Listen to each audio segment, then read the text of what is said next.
Truth Live, Thursday, 4 p.m. I feel like this is going to be a special one, man, because we have a hot topic. It's always good when we have something to talk about. It seems like this young man, Kendrick Lamar, appeared on this Big Sean record called Control. Oh, my God, right up top, the Trillo G's in the building, man. Bun B's up in here, man. What's up, man? Special surprise, man. My co-host, Bun B. Trillo. What's up, man? We got to move close, man. You know what I'm saying? Keep it real sexy. You know what I'm saying? Pause. Now, Bun, you didn't even miss the intro, man. And Mayno's supposed to check in also, but we got a very prestigious lineup. I'm going to introduce everybody, but just the introduction-wise, like I said, you know, we're going to talk about this Kendrick Lamar verse. You know, Jay said one verse fucks up the game, may fuck up the game one day, and everyone seems excited about this Kendrick Lamar verse. It started a whole hoopla on social media everywhere. OG Kid Capri fucking up some pancakes in the place. Better know it, baby. What's up, Lord? Let's start with you, Kid Capri. How you doing, sir? Man, I'm blessed, man. Blessed, very blessed. How you doing? Good, good. What were your initial thoughts on this whole Kendrick Lamar verse and the things you've been seeing and reading? Like, what are your initial thoughts? Well, at first, you know, you before you get a chance to hear it for yourself, you see the internet going crazy. So you get in the mind state of what do you mean he's the king of New York, and you run to that and see what he's talking about. But after I heard it, you know, I didn't take it as a disrespect, man. I took it as he just wanted the game to step up, and it was the joke that hip hop needed. It was the joke. I'm from New York. I'm New York all the way. You know what I did and what I do. Yes, but I am the first to say that for a long time, New York been leaders, and in the recent years, we've been followers. So what he said just put a joke into New York. Now New York artists got to come with the thing. But see, another thing also that's very important is not only the New York artists' fault.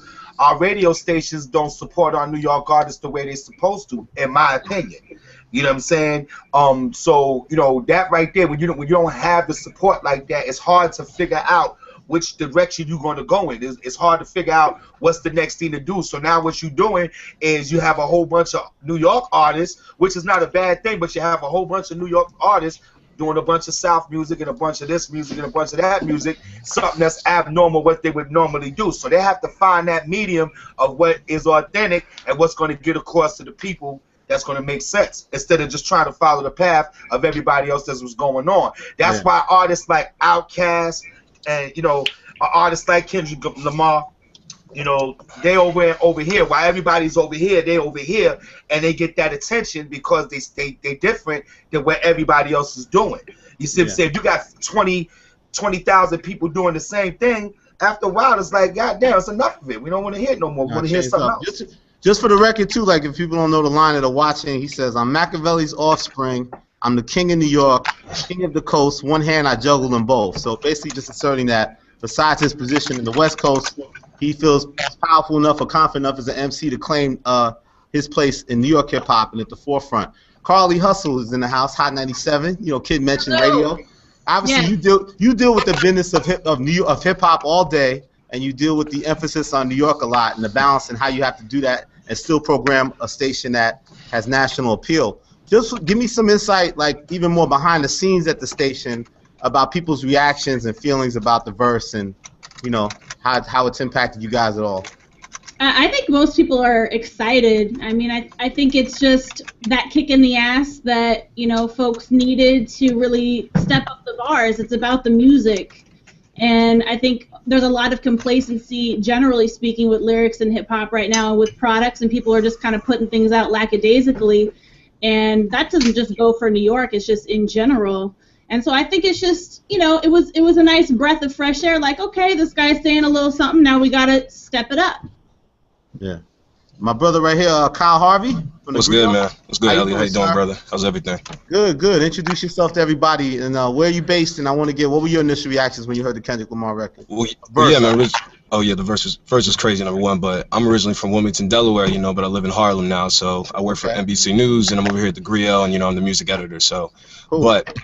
But yeah, but the crazy thing is, like, when I heard the verse, you know, my brother actually woke me up. I was asleep with a text and a call saying, you need to jump on. They was hitting me up in Seattle. Sorry. I was doing the Crown with Macklemore. It was like, Elliot, we know you're busy, man, but what do you think of this Kendrick Lamar verse? Right.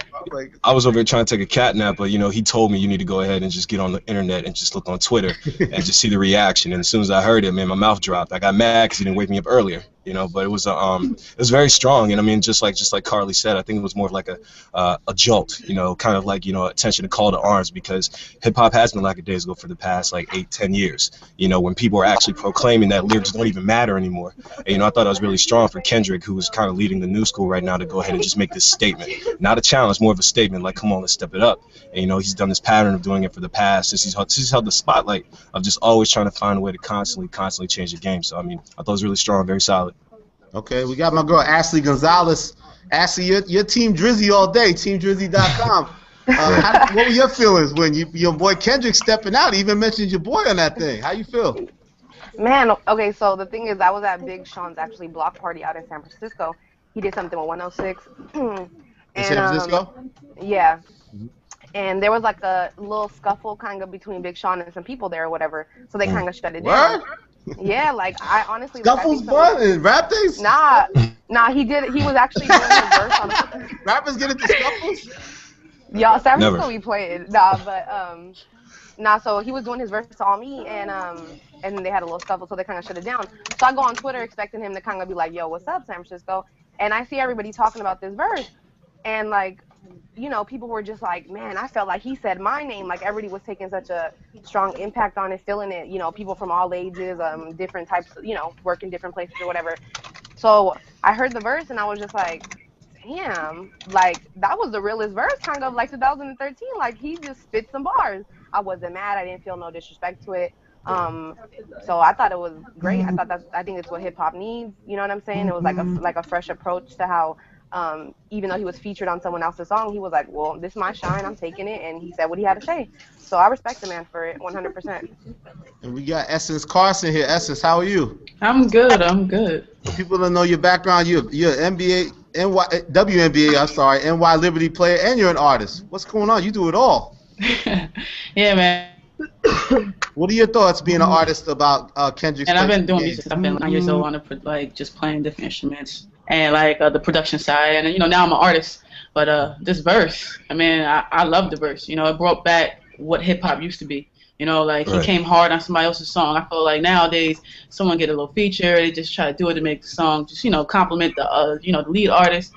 But back in the day, it used to come with your bars. You know what I'm saying? Everybody used to come with their bars, come with their hardest, and he pretty much is waking up the hip hop game right now.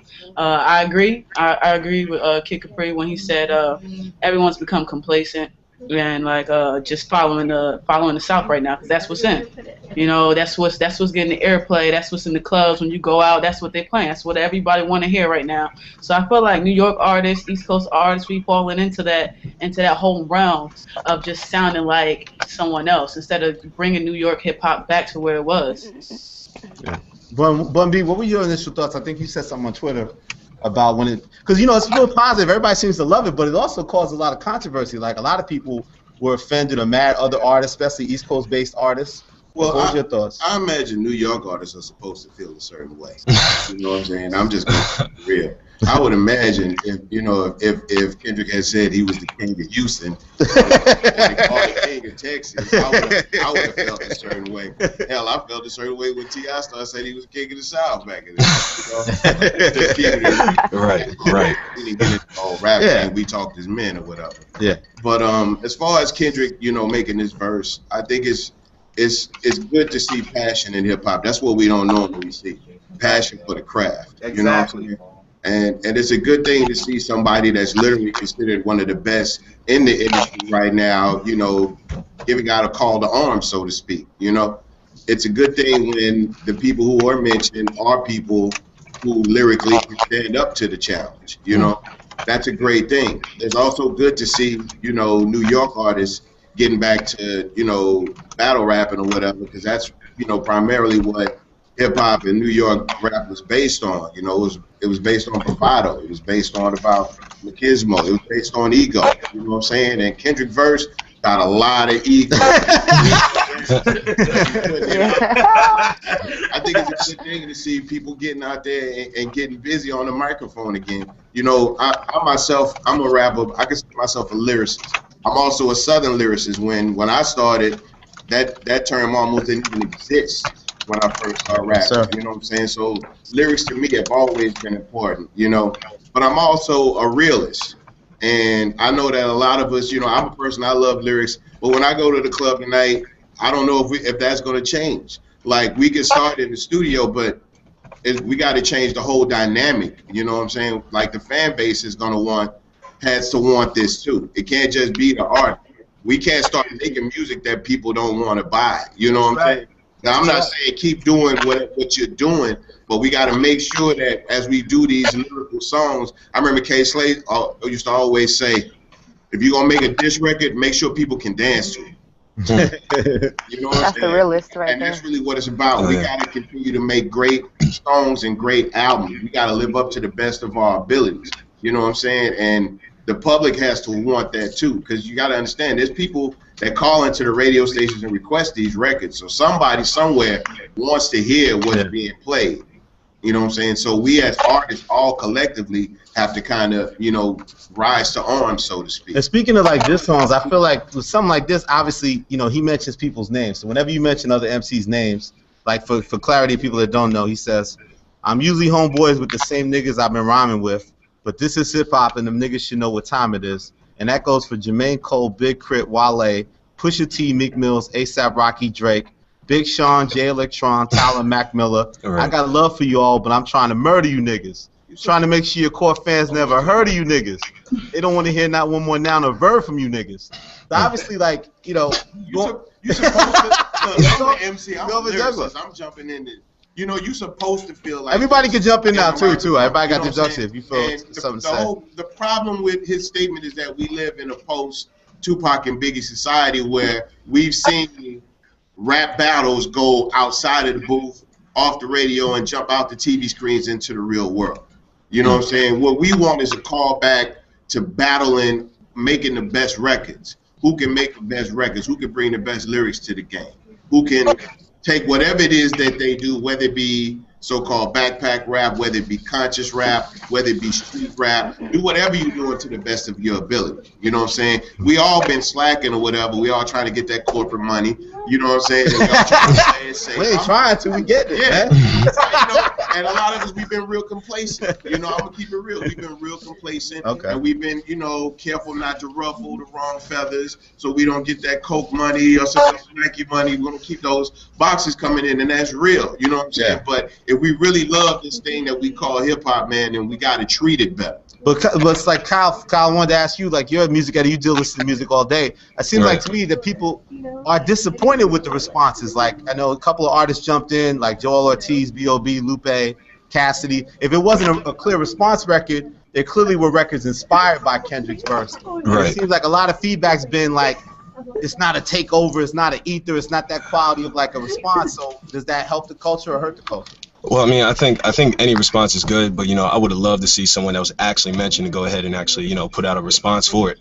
You know, I mean, Joel Ortiz, I mean, his freestyle, his diss was pretty strong. I like B.O.B.'s, it was different, but I mean, I think sometimes you really need to be very direct. I remember back even in high school for me, I'm dating myself, but when Jada versus The Rock. The OGs right here. You know what I'm saying? Yeah. OGs right here, baby. You good, yo. Yeah, you're right.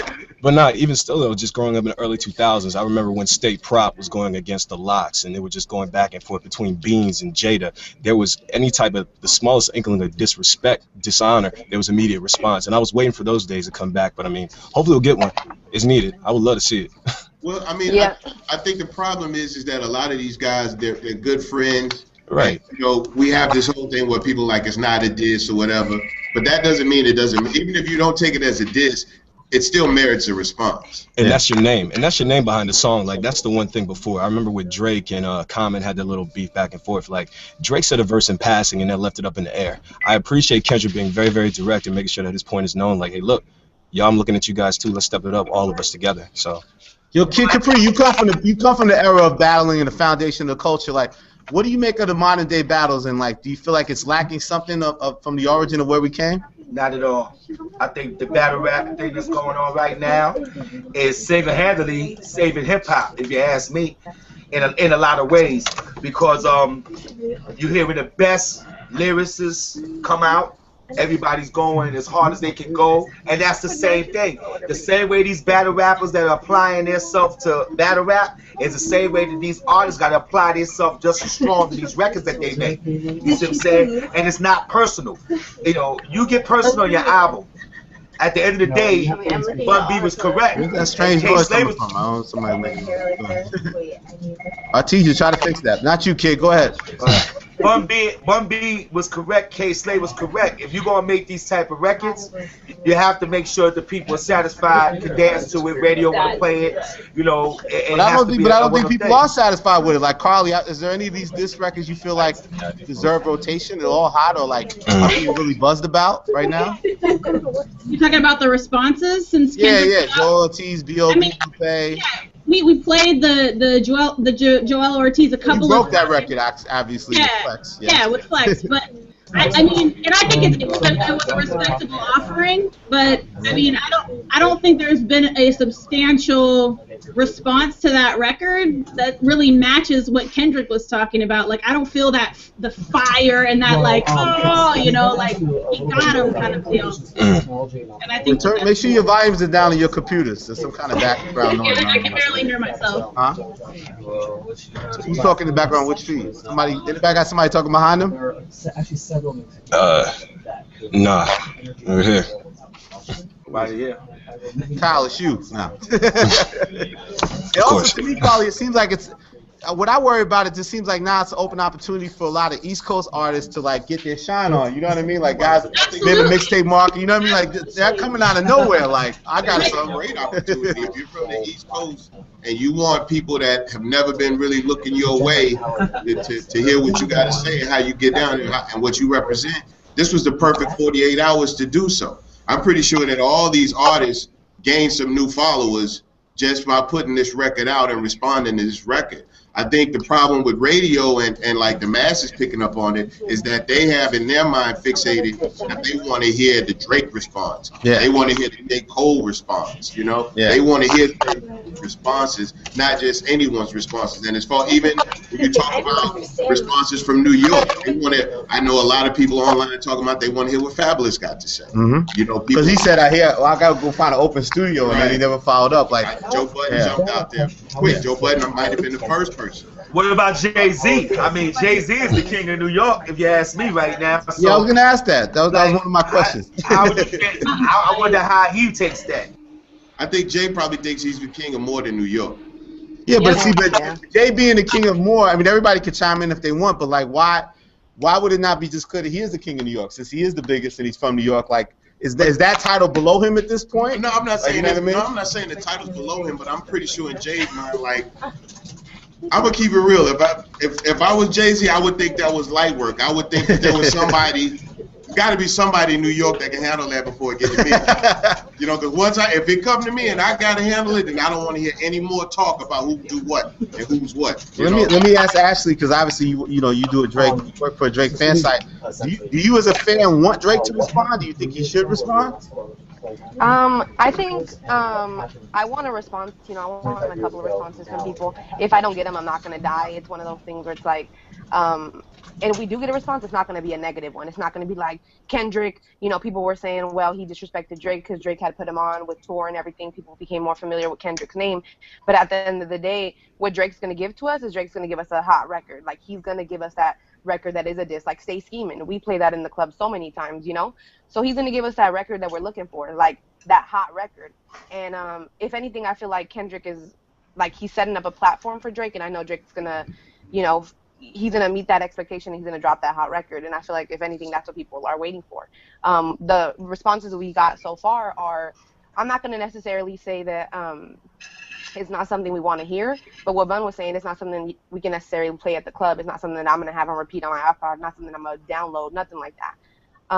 So they have to be hot, and I feel like it has to be like a positive response versus a negative. It has to be like, okay, I see you, boy. I'm one of those, like, I see you, and I'm going to show you what it takes to catch up to me or be on the same level as me. So I'm looking for positive responses more than negative. I need some fire up in hip-hop versus, you know, some hate and everything like that. But I think people are disappointed that nobody that he mentioned in that second part are responding. It's people not mentioned. It's almost like, to me, like a B.O.B. or a Lupe is kind of offended they weren't mentioned. So they made a song, and it's like the people that have been mentioned, nobody. Why do you think the people that have been mentioned, none of them have responded yet? I don't know. I think if it was me, I would do a response, but I probably would want to talk to dude first too. You know, not about over a diss or whatever, but like, okay, so what are we about to do collectively? How are we about to do this? Because I'm about to go in and just make a crazy record. I'm not going to diss you, but I'm going to let it be known that, you know, you lit the fire, and then how do we carry it on as a collective? You know what I'm saying? Yeah. But yeah, no, I would have to get in the studio. I don't know why more of the guys that were named. Does anybody else have an idea why you think one of the guys haven't mentioned? Do you think they're flattered more so than anything at this point, that he views them as competition, or like there's no way to really win from that position? You know what? I don't know if it was like just being flattered. I think some people don't know how to give a proper response. Maybe some people need to go back into the booth and actually put it down. I don't know. I was really expecting even like Meek to come at him. You know what I mean? Because his background being from Philly and how they pride themselves on spitting lyrically. You know, but there has been a response, nothing definitive anyway. So I think it's still early in the game. I think it's early in the game. I think a lot of people probably not in a place where, you know, a lot of these guys are on the road. They're on Twitter. Right. You know what I'm saying? It's quicker to tweet how you feel, right? But I do know that on the other hand, that some of these I didn't like that shit. They got studios on the road, so I don't. You know what I'm saying? Cats just need to get busy. I keep my studio on the road with me. Every hotel I'm at, I got my studio. So, right. I mean, I'm sure there's millions of others to do it. New York rappers, they kind of have to respond, and I don't even think it's a matter of who came like this or who came like what. For a lot of them, they probably don't even care if it plays on the radio. It's like, I need to say this and represent for New York, and I expect to see a lot more of that coming up. Why do you guys think that this was the time for Kendrick to make this statement? Like, it seems like, you know, right now in the landscape, Jay came back, you got J. Cole, you got Yeezus, that battle, you got Wale around in the mix, and it seems like obviously he put out a record last fall that people view as a classic, but why do you think it is right now that he decided to make this statement? You know what I mean? I think it's a pissing contest. It's a pissing contest. Like, it's time. Like, I put my album out. Everybody thought it was dope. People have been, you know, bumping it for months and months and months. But I just wanted to remind y'all that I'm still running this shit, and I'm going to be coming back and letting you know time and time again that I am the hottest dude out here right now. And I think that he's just keeping his name in the mix and foreshadowing what's going to come next, and hopefully trying to raise the bar for other people so that we have a more competitive landscape in hip-hop, so he's not standing by himself out here slaying folks. Because I'm talking about, he's 26 years old. Like, he's young. Who's really rivaling him at his age right now? We expect somebody like Jay to come out and have a response to this dude. Like, who's 26 years old? Maybe Drake, who was under him with Club Paradise. So he's like, now is he trying to, like, you know, some people said bite the hand that fed him because he gave Kendrick a great look on Club Paradise, but this is before Good Kid, Mad City came out. You know? That's only if he was taking a shot. I don't think this is a diss. I don't think any of the guys' name took it as a diss, but at the same time, rap is competition, rap is battle. You know, but it ain't no and then different. some people say Drake never made a classic album and Kendrick made a classic album, so the anti, you know, second depends on that depends on who you're talking to, probably. It ain't no different, in my opinion, than what 50 Cent did with How to Rob. It's the same thing. 50 Cent came out with How to Rob and talked about everybody in the record, but it was so hot you couldn't really get mad at him. Right. You know what I'm saying? If you did get mad at him, you just was kind of hating, I guess, but at the same time, I mean, it was definitely a strategy move to get his attention of other rappers and get the attention of other rappers' fans to be his fans, and it worked. You know what I'm saying? So it's the same type of strategy. Go ahead, Ashley.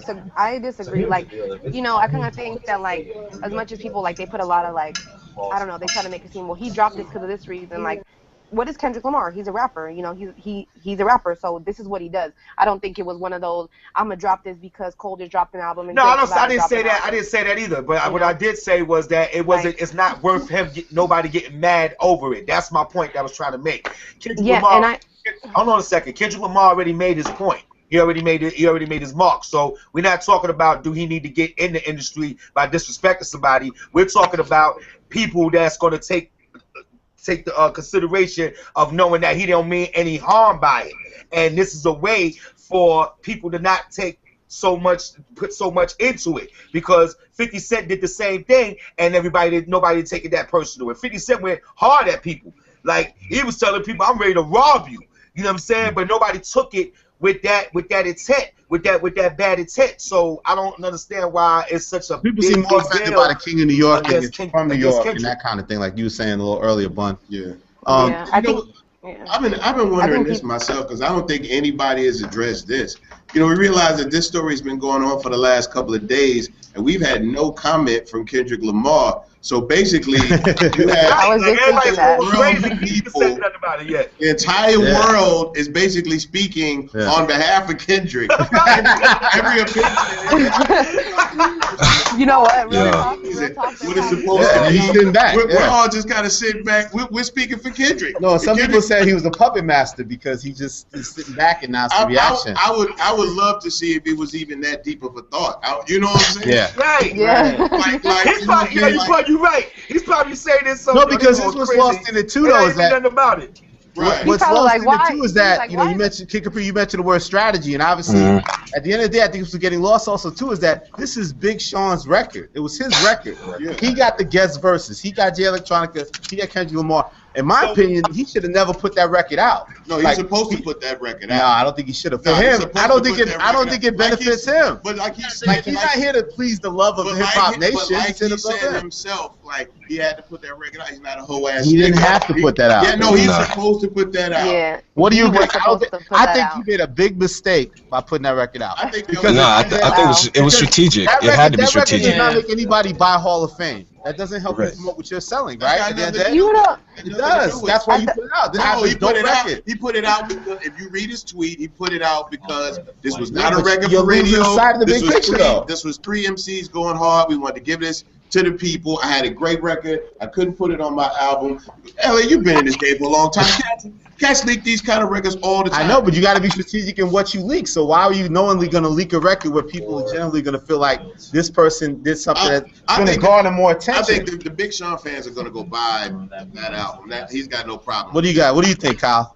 You know what? Obviously, me Honestly, and Bumpy disagree on this. Yeah, clearly. I don't think it stopped anybody from going to buy it. He may Right, not right. have picked up any new people, but he definitely didn't stop. Yeah, it. my thing is, if you're gonna release it, it's supposed to help your project, which you're rolling out. Right. Like I have a But, dope I mean- didn't make my album, but But you Well, you know what it You is can't though. It's release like a all song these without dudes it. now. Go ahead, I'm all sorry.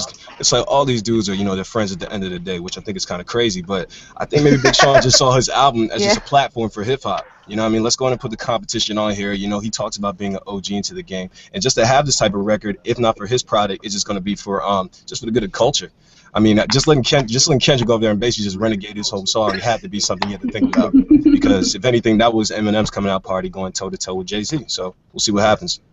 Carly, I think Carly might agree with me. This wasn't the right move for Big Sean, right? Was it?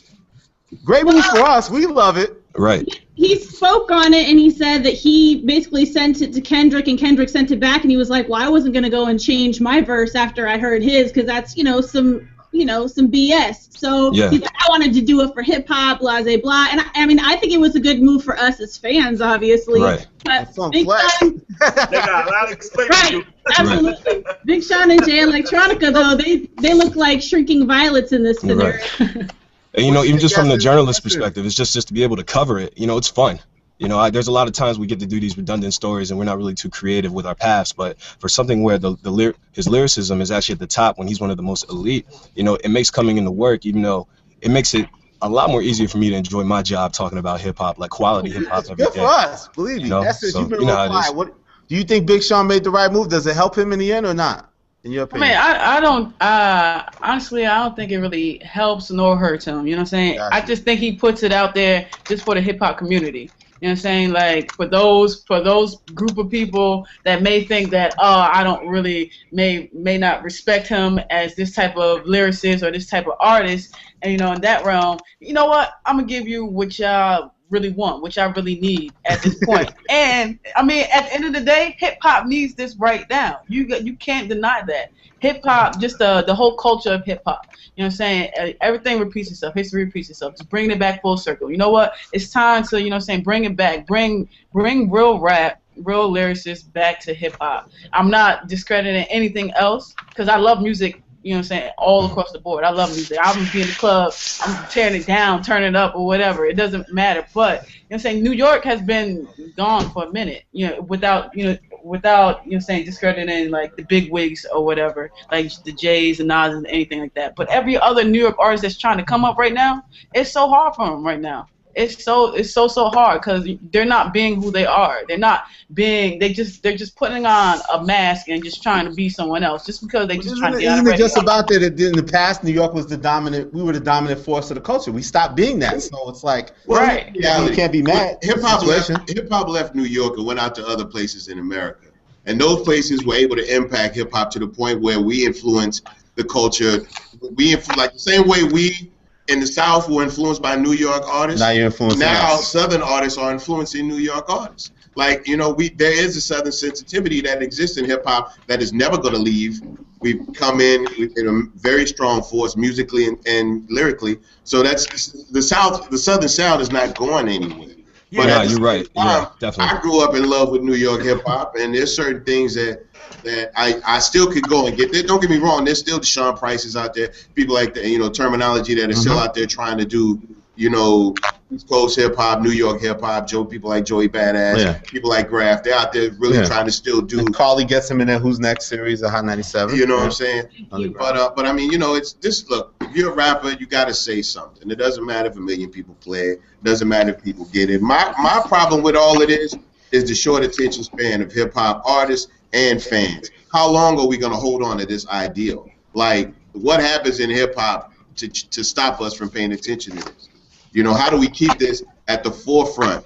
And in the front. Well, I think we need better. I think we need better responses, or we need great. The responses have not. Outside of these responses, or things inspired by really. Outside of like just by hip hop, like everybody in hip hop is so inspired by what Kendrick Lamar said. Oh man, I'm glad hip hop is getting back to lyrics. But again, we're gonna go to the clubs tonight, and we're not gonna tell the DJ to play none of that shit.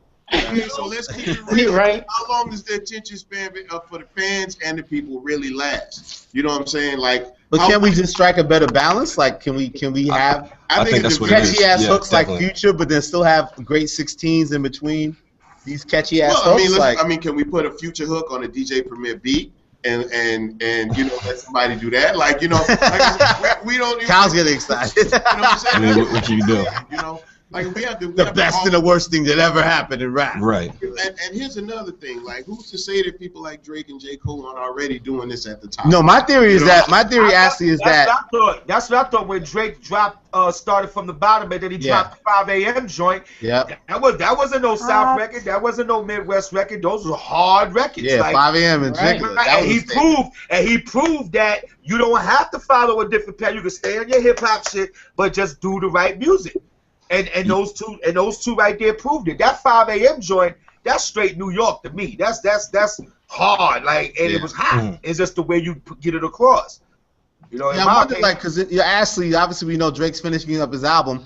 I wonder if this inspires him to make a record. You know what I mean? Does this inspire maybe the last song he's recorded for Nothing Was the Same? He's still in the studio doing it. Like, if you're a person like Drake, I think I don't think anybody's in a position to benefit more than him because he's literally in the studio finishing up an album. This puts him in a perfect place to do what you were saying Sean should have done and made his Response record push his album. Yeah, you know what I'm saying? Yeah. What do you think, Ashley? You think we're gonna get something that sort of addresses it in some way? You already know it. I feel like, you when he's under fire, when he's under a little bit of pressure or whatever, he feels like, regardless of anything, whatever anyone wants to say, like, his album is the most anticipated of this year. Real talk. It's the most anticipated. Like, I mean, by default, everything else came out. Like, you hate Kyle? You hate by default? No. For the beginning of the year, like, hold on, we just found out Eminem's dropping for Christmas. You know what I'm saying? Like, there's a new.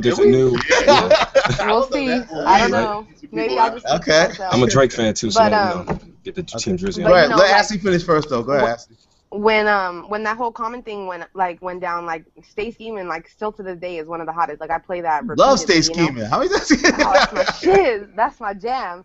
Nah, but you already know, like, he has something up his sleeve, and I know that I don't know if he's gonna address it directly, but I definitely know if anything he'll give you those, like, extra hot bars that you're gonna be talking about Drake's bars versus these Kendrick ones. You know what I'm saying?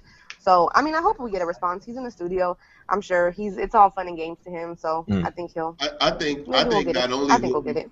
I think not only will he respond, I think that Drake is in a position to also eloquate the argument, you know, a little bit more clearer. Again, we haven't heard from Kendrick Lamar, so we don't know if he wrote this rhyme to change hip hop. He might have just felt a certain way that day.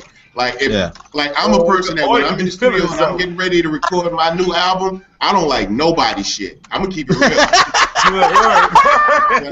That's how Carly feels about other radio stations, man. Absolutely. When I'm getting ready to go in the studio and record, I don't feel nobody's shit. I don't hate on nobody, but I'm not in the frame of mind like he's killed. I do all of that. Then when it's time to get in the studio, I'm that nigga.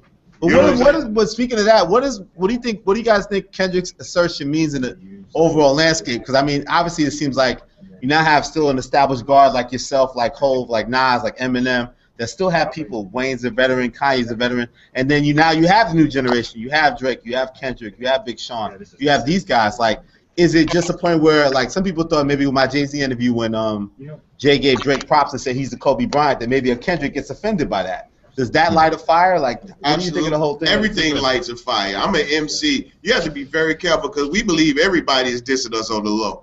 You know what I'm saying? We feel like every subliminal is about us. We take hip hop. You know, we take a lot of shit personally. You know what I'm saying? We take everything damn near personally in hip hop. You know, but that's because of what we represent and who we represent. It's no different. It ain't no different than the same thing as with the DJing thing. Like when I hear DJs saying I'm #1 this and I'm #1 that, you ain't get enough work to be #1. And when you get on that stage, what you gonna do when you get on that stage? You see what I'm saying? When you get in front of that crowd of that 5,000 people or 5 people. Is your performance level gonna still be the same in front of those 5,000 like it would be in front of those 5 people? You know, are they going to still, those 5 people going to still get the same interest from you as those 50,000 people got from you in the Coliseum before? A lot of dudes have these big names, and I don't know how they get these big names. You know what I'm saying? So real talk. Real talk. No, I think like going into like what you were saying, Elliot, about how like, you know, we have the I'm not gonna say past generation because they're still present in our the hip hop industry, like established guard. Yeah, and then we have, like you said, like the new legends. You know, we have like the Drakes and the Kendricks and the Coles. So it's like I feel like at this time, this is when these artists are supposed to say, "Hey, I am the best." And these next albums that are supposed to come in their career, that's when we're gonna, as fans, we're gonna be like, "Hey, are you right? Are you right? Are you really the new legend? Are you really the best? Are you really the king of the West Coast and New York and whatever?" You know. So it's like I feel like this is their time to say those things. But then at the end of the day, you're gonna look stupid if these next 3 albums flop. You know what I'm saying? Right. It's like we gotta see where they come, right? Where the how these albums drop. So yeah, say it. Boost. You know, what I also thought was interesting, Bun. Like I wanted to get your take on it, like how you have these new guys in the established guard, but a lot of them are in business together. Like Cole and Wale got to play that record for Jay-Z. Big Sean signed to Kanye. Right. You know, even Kendrick, he's referring that he's Machiavelli's offspring. Like you have these guys that are still connected to your history. The great respect people have for you. You know, what is that like now in hip-hop where, like, you have a competing new generation that still respect you and awe you, but they still want to cut you down and you still want to keep them in their place, and there's that exchange, and you have close ties with each other? I firmly believe the only reason that I'm still highly viable and highly visible in hip-hop is that I want it more than some of these young cats because everything is given to a lot of the newer generation. They don't have to work as hard for it. Well, I know Carly got something for this one. You know what I'm saying? So for me, I work very hard. And I still want it. I still want to be good. I still want to be considered a great lyricist. You know, I've always wanted to be considered a great lyricist. You know, and I think that a lot of people from my generation, at one point or another, they just stopped wanting to be that. You know, they rested on their laurels. You know, and that's why some of them, they want to come back and try to connect with what's going on right now, but it isn't for everybody. I mean, I'm doing good right now, but in another couple of years, it's probably going to be time to phase me out. You know what I'm saying? It's time for Killer Mike to be the new Bun B or something like that, you know? Yeah. Carly, what's your thoughts? Because obviously your brand, High 97, you know, you're equated with so many classic great moments of the past. How do you keep that excitement now in the modern day, and what's your take on the difference is? On the differences between... Like the clash of like the old and the new, and like whether or not, you know what I mean? Like, you could ever recreate the kind of magical moments. Like, I feel like a lot of times we glorify the 90s and those periods. And, like, you know, what do you think the state of affairs are now, and how does that affect you guys on a daily basis at Hot? I actually think there's a lot of moments now. It's just that they happen so quickly and so fast, and the attention span is so, like, somebody could put out a hot Drake album. bringing out Kanye, right? Drake bringing out Kanye was huge. Yeah, when did that happen? Like a year ago? Like in Yo. the time of, you know what I'm saying? In the time of how fast things move, it's just rapid fire. I don't think that a lot of really important moments actually get the attention that they deserve.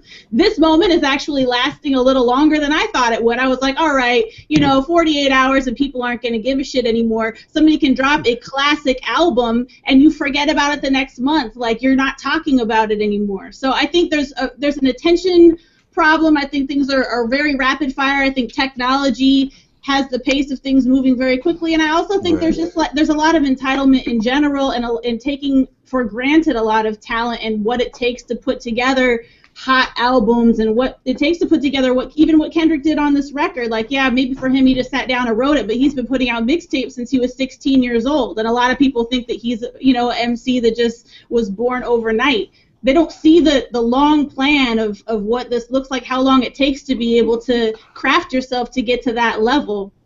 That's the thing. That really sticks out too with the younger generation, because, to your point, Bumby, you were talking about how New York had it down for the past, blah blah blah, since it came out. But for the past like 10 years, hip hop's been living in the South and everything else. You apply that with the technology, with social media, and the fact that you can burn and get music from so many different regions.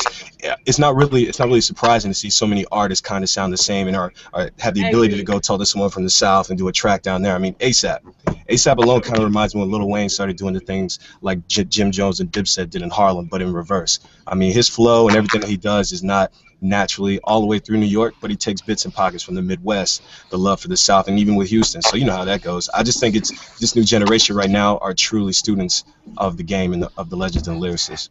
And can I make one? I feel like First Ashley, then we'll go to Carly. Go ahead, Ashley.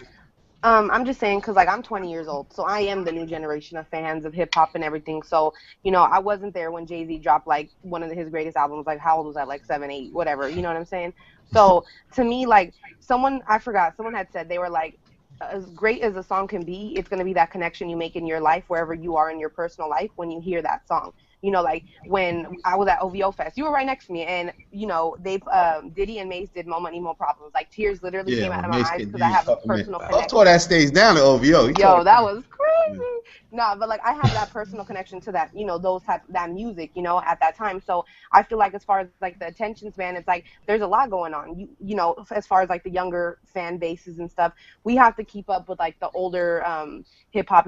We want to keep it organic, so we still need both, but it's a lot going on. So as far as like attention span, like, yeah, I don't think we have like the longest attention span, but to our, like, I guess there's just a lot going on. So we have to be able to balance those two, but then mesh them together, because at the end of the day, it's one industry and it's one like lovely brand of music. You know what I'm saying? So that's, just I wanted to say that as far as like the younger generation. I think to her point, I think the reason for that is because there's nothing to balance out what's new and what's old. Like I always say this, the same way you hear a Lil Wayne record is on the radio, or the same way you see a Lil Wayne record on the video is the same way you should hear a KRS-One record on the radio or the video. It should be a balance this way for kids that's somebody that's 20 years old, somebody as young as yourself, that don't really know about a KRS-One record.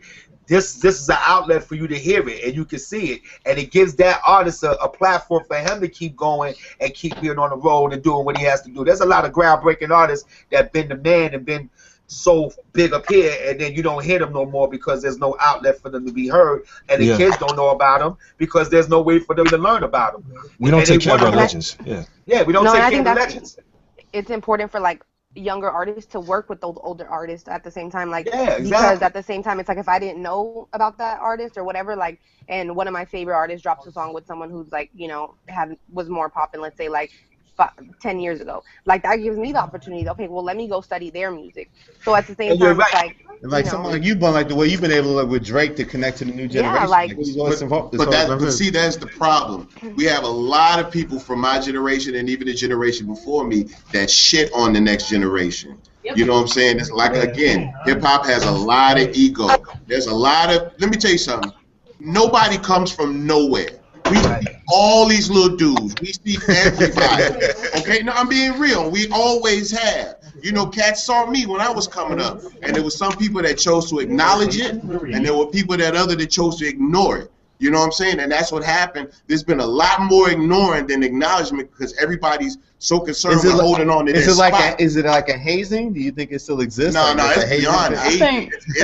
It's beyond. It's like the remember the Revenge of the Nerds where you had like the dudes that been on campus that been running shit. Like nobody, we not letting nobody get nothing. It's all us. So what happens? Young niggas take it, and when they take the respect instead of being given it, it changes the dynamic.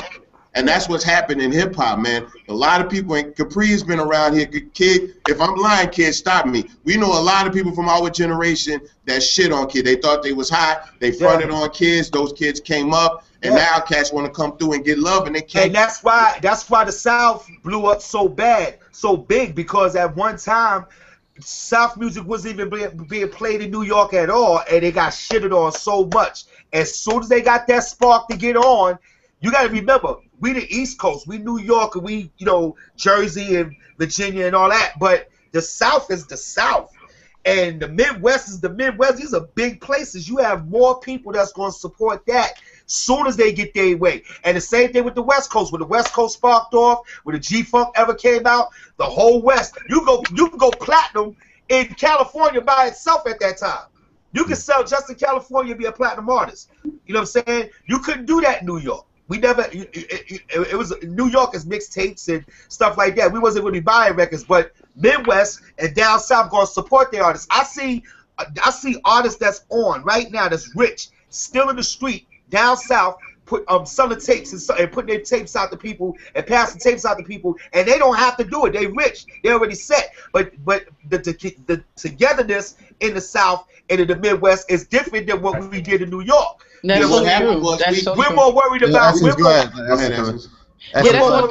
That's one thing that I noticed about New York. Like just meeting up with like different up and coming artists and just seeing the established artists. That's one thing. Like it's a level of competitiveness. It's like Bun said, they want to hold on to their spot. It's like crabs in the barrel. It's like here on the East Coast, we got that crabs in the barrel syndrome. Everybody trying to get out. So it's just like, oh, let me knock this person down, just so I can get to the next level. And instead of supporting. And so I agree with Kid when he says, it's always been that way. But at the end of the day, right now, it seems like, when we're talking about infusing, the old generation, with the newer and upcoming generation, it's becoming hard just because of that syndrome that New York has, that this East Coast has. And, right. You know what I'm saying? So I have to commend the South on that you do support your artists, you do, work together. But it's coming back to New York. Let me ask Carly something real quick, because she deals with a lot of the new generation artists with her Who's Next series. Do you feel like the new generation of New York artists, are they breaking that mentality, or does that mentality still exist, you think, that's beneficial to them or hurting them? I mean, I don't honestly hear a lot of negativity from artists like, oh, well, somebody needs to pass me the baton and, that kind of thing. That doesn't really happen when I'm having these conversations. I feel like they're just trying to pave their own way, and if somebody wants to pay attention, then, thanks for paying attention. But I do feel like there is a brand of maybe a little bit less successful artists than the ones that I work with on Who's Next that feel like, the OGs are, holding on to the baton and they won't let us youngsters, grow in the game and whoop-de-whoop. And I don't necessarily agree with that. Like, if I'm on top of my game and I'm Jay-Z, why am I obligated necessarily to stop doing what I'm doing if I'm still good at it so that you can have my space? I just made a record with LL Cool J recently called My Name Is Love, and at the end of the last verse, he speaks on that, where he says to the younger generation that we did so much, but there's so much more to do. There's still money to get, still cars to drive, still chicks to hit, and real talk, still R&B chicks to hit. Like he said this, but it's the way he said it. It wasn't in a derogatory way. It's just the way he put it in, and he was saying that record right there that we did is passing the torch off. It's passing the baton off, but you gotta remember that these dudes like LL and all, these dudes are rap veterans, heavyweights. They don't want to end their spot either. They want to secure where they at as well. They want to be respected for what they've done, even though what they've done is a legacy, and what counts is what you do tomorrow. But at the same time, when you put in so much work and you did so many things, those things have to be appreciated as well, because without that, perfect example. I have fans now for my TV show Master of the Mix. They don't even know why or how I even got the Master of the Mix. All they know is I'm on Master of the Mix. They don't know my legacy. They don't know before 52 that. beats. They don't know none of my stuff. You know what I'm saying? They know me for Master of the Mix. So that's the same thing. There's no outlet for them to know that. But then you got artists like Joey Badass, ASAP Ferg, that go back and get those artists and put those artists. Ferg, definitely Ferg. They pick those artists and put them on there and make them relevant for now, and that's how you're going to get the younger and the older together. They got to work like that, and that's how all the other kids will know what's going on. Because even with Kendrick saying he's King of New York, you know, obviously Biggie made most of that line, and like it's speaking to the. I think that's what's so great about Kendrick's verse, is that it's sparking all these conversations about generation, about this idea of King of New York, about, you know, so many different topics, the competitiveness of the new generation. Who's really I think a lot of people forgot how much they love rap. I'll be honest. Yes. I think a lot of people really forgot how much fun and how exciting this shit can be when all the best people in hip hop are doing it to the best of their ability. You know what I'm saying? We've been in situations where we've seen that before, and we've seen how it benefited the industry, the culture, the artists, the fans. Everybody won, you know? And I think now we're in a position where fans are accessible to more music than they've ever been before. Artists are in a position to record and distribute music, you know, any kind of form or fashion to fans, more so than they've ever been able to do it. And I think Kendrick, you know, in this verse, whether he meant to or not, has lit a fire under people saying, you know what? I have been lazy. I have been lackadaisical. I did phone that That's all he did. You know what I'm saying? Yeah. And you know, and niggas notice. People notice. You know, somebody's watching. That's always, you know, we live in the information age. Yeah. Everybody's watching. So everybody's accountable. And everybody's accountable. And I think, you know, we all like to talk about how much we love the culture and what we're willing to do for the culture and what needs to happen in the culture. Well, now's the time. Yeah. Like, if ever there was a time to step up to the plate, then now's the time. But we don't do it now, then it's never going to happen. But I want to close out with everybody's thoughts about that, speaking of which, because I feel like it's inspiring us and we're in a good state. I want to get everybody's thoughts on what they're still looking forward to by the end of this year in hip-hop. Ashley, how you feel? You know what I'm saying? Besides the Drake album, of course. No. Y'all always bother me about that. I'm so dead. Nah, but your Team Drizzy, come on.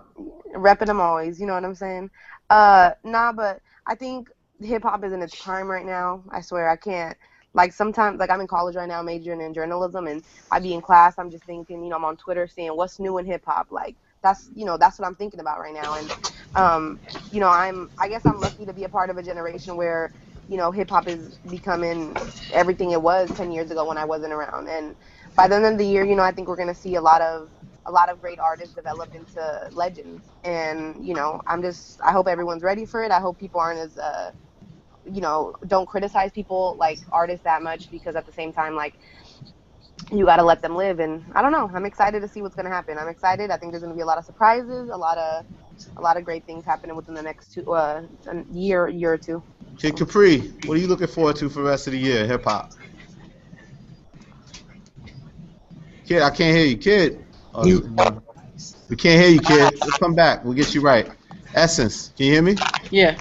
Yeah, what are you looking forward to the rest of the year in hip hop? Now that Kendrick got us all excited, what do you expect? Yo, I'm here. Okay, wait, go back, kid. Yeah, kid, go ahead. The Essence band. Pretty much. I got you, Essence. I'll be right back. I'm sorry, Essence.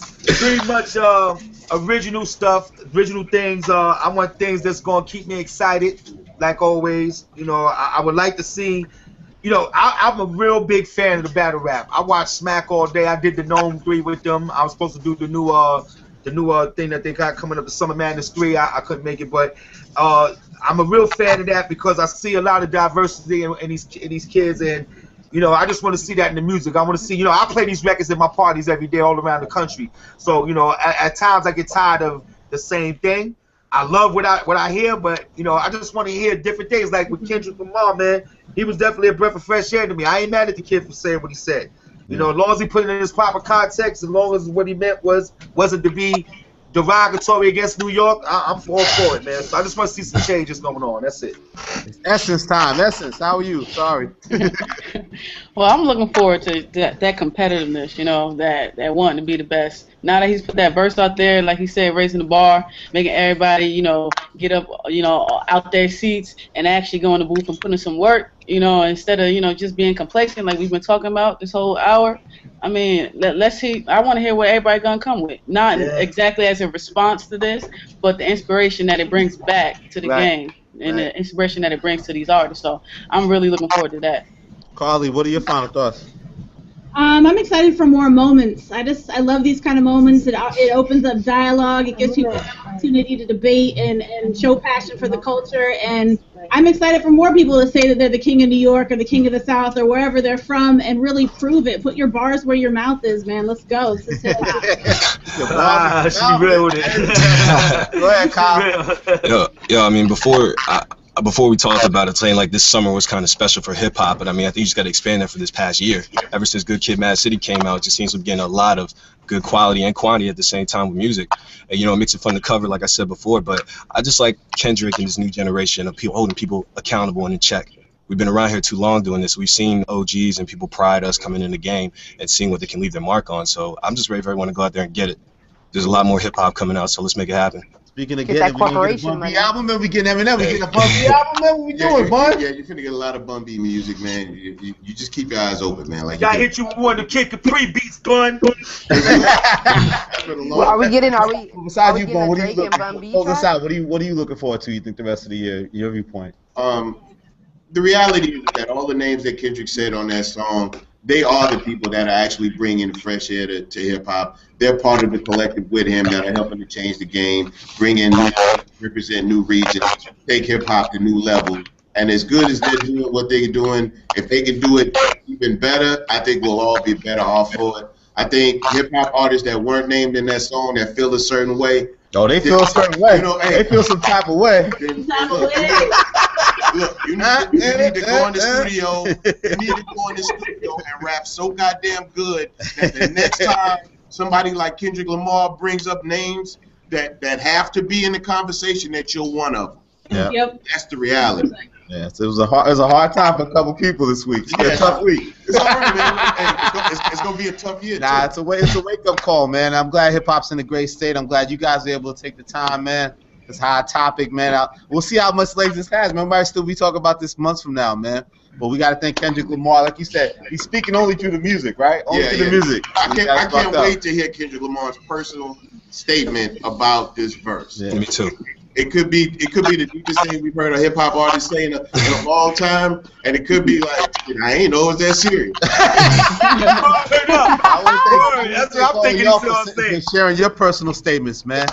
I appreciate it so much. All right, thank you for coming out. Thanks for having us. Again, we're out of here, man. Thanks to Bun B for coming through. Yes, sir. Peace. So I heard the verse and I was just like, damn, like that was the realest verse, kind of like 2013. Like he just spit some bars. I wasn't mad. I didn't feel no disrespect to it. So I thought it was great. I think it's what hip hop needs. You know what I'm saying? It was like a fresh approach to how. Even though he was featured on someone else's song, he was like, well, this is my shine, I'm taking it, and he said what he had to say. So I respect the man for it 100%. And we got Essence Carson here. Essence, how are you? I'm good. For people don't know your background, you're an WNBA, NY Liberty player, and you're an artist. What's going on? You do it all. Yeah, man. What are your thoughts being an artist about Kendrick's? And I've been doing music since I've been 9 years old, just playing different instruments and the production side. And now I'm an artist. But this verse, I mean, I love the verse. It brought back what hip hop used to be. He came hard on somebody else's song. I feel like nowadays someone get a little feature, they just try to do it to make the song just compliment the the lead artist. But back in the day, it used to come with your bars. You know what I'm saying? Everybody used to come with their bars, come with their hardest, and he pretty much is waking up the hip hop game right now. I agree. I agree with Kid Capri when he said everyone's become complacent. and like just following the South right now, because that's what's in. You know, that's what's getting the airplay. That's what's in the clubs when you go out. That's what they playing. That's what everybody want to hear right now. So I feel like New York artists, East Coast artists, we falling into that whole realm of just sounding like someone else instead of bringing New York hip hop back to where it was. Yeah. Bun B, what were your initial thoughts? I think you said something on Twitter about when it, because you know it's real positive. Everybody seems to love it, but it also caused a lot of controversy. Like a lot of people were offended or mad. Other artists, especially East Coast-based artists. Well, what was your thoughts? I imagine New York artists are supposed to feel a certain way. You know what I'm saying? I'm just going to be real. I would imagine if Kendrick had said he was the king of Houston, like the king of Texas, I would have felt a certain way.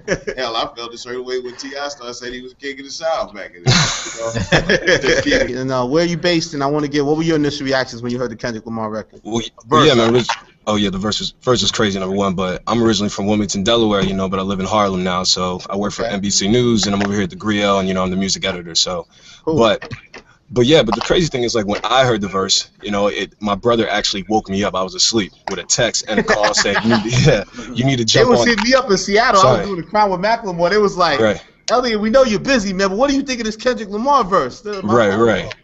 I was over here trying to take a cat nap, but he told me you need to go ahead and just get on the internet and just look on Twitter and just see the reaction. And as soon as I heard it, man, my mouth dropped. I got mad because he didn't wake me up earlier, But it was very strong, and I mean, just like Carly said, I think it was more of like a jolt, kind of like attention to call to arms, because hip hop has been lackadaisical for the past like 8-10 years. When people are actually proclaiming that lyrics don't even matter anymore.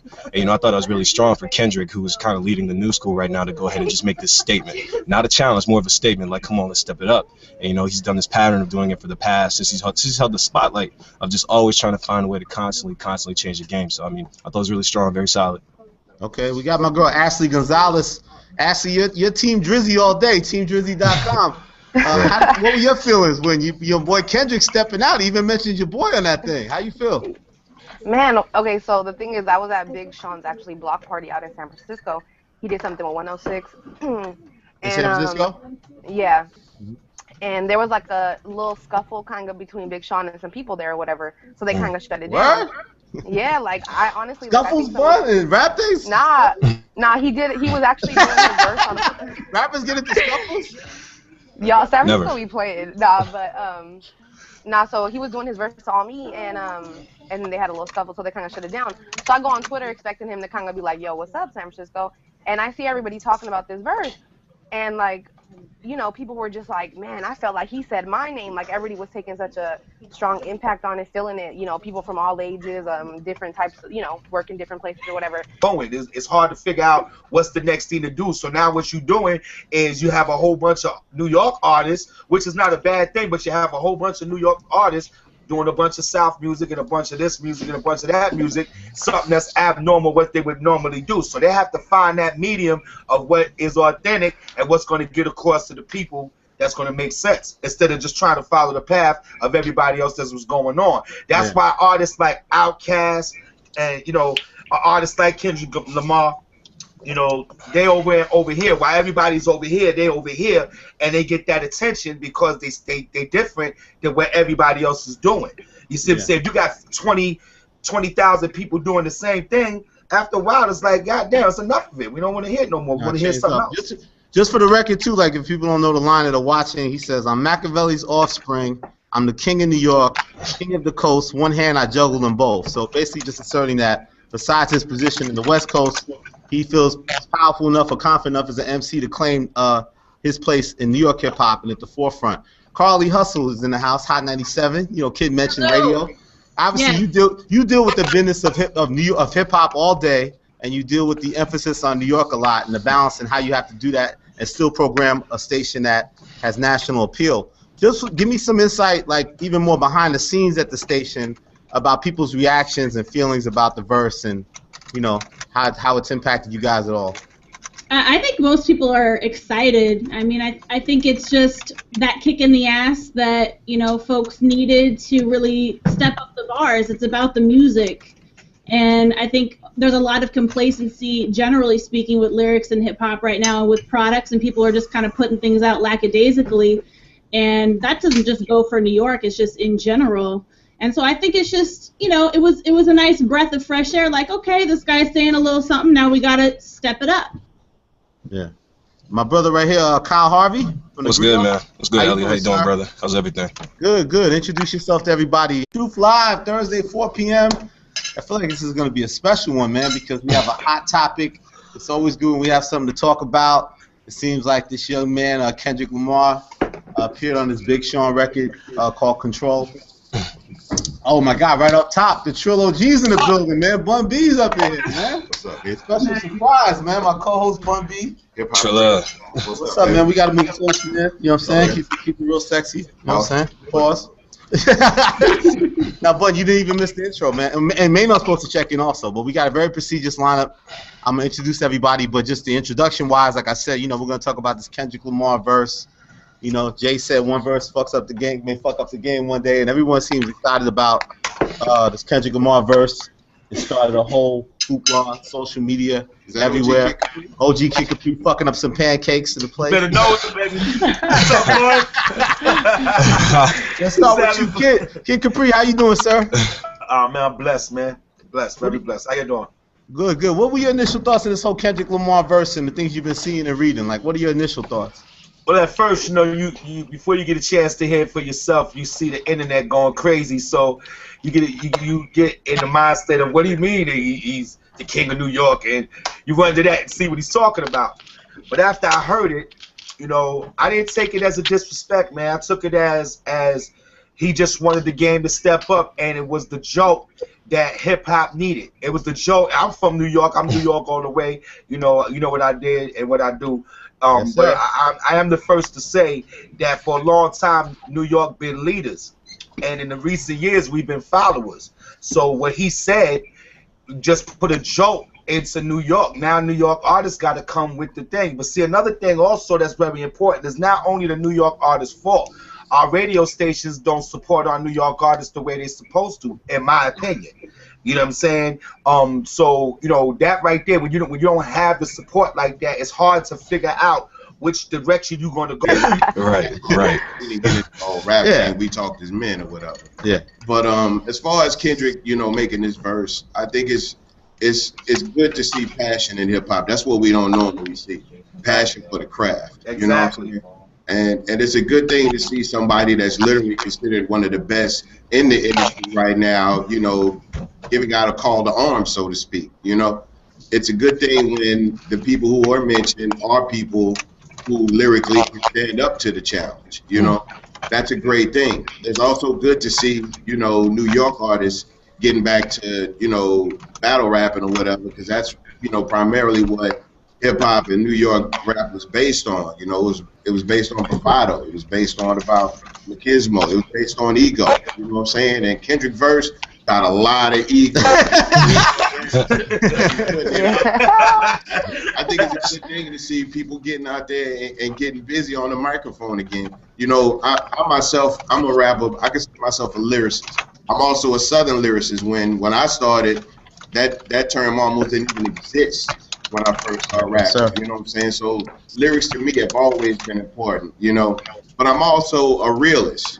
And I know that a lot of us, you know, I'm a person, I love lyrics. But when I go to the club tonight, I don't know if that's going to change. Like, we can start in the studio, but we got to change the whole dynamic. You know what I'm saying? Like, the fan base has to want this too. It can't just be the art. We can't start making music that people don't want to buy. You know what I'm saying? Now, I'm not saying keep doing what you're doing, but we got to make sure that as we do these lyrical songs, I remember Kay Slay used to always say, if you're going to make a diss record, make sure people can dance to it. You know what I'm saying? That's the realist right And there. that's really what it's about. We got to continue to make great songs and great albums. We got to live up to the best of our abilities. You know what I'm saying? And the public has to want that too, because you got to understand, there's people that call into the radio stations and request these records. So somebody somewhere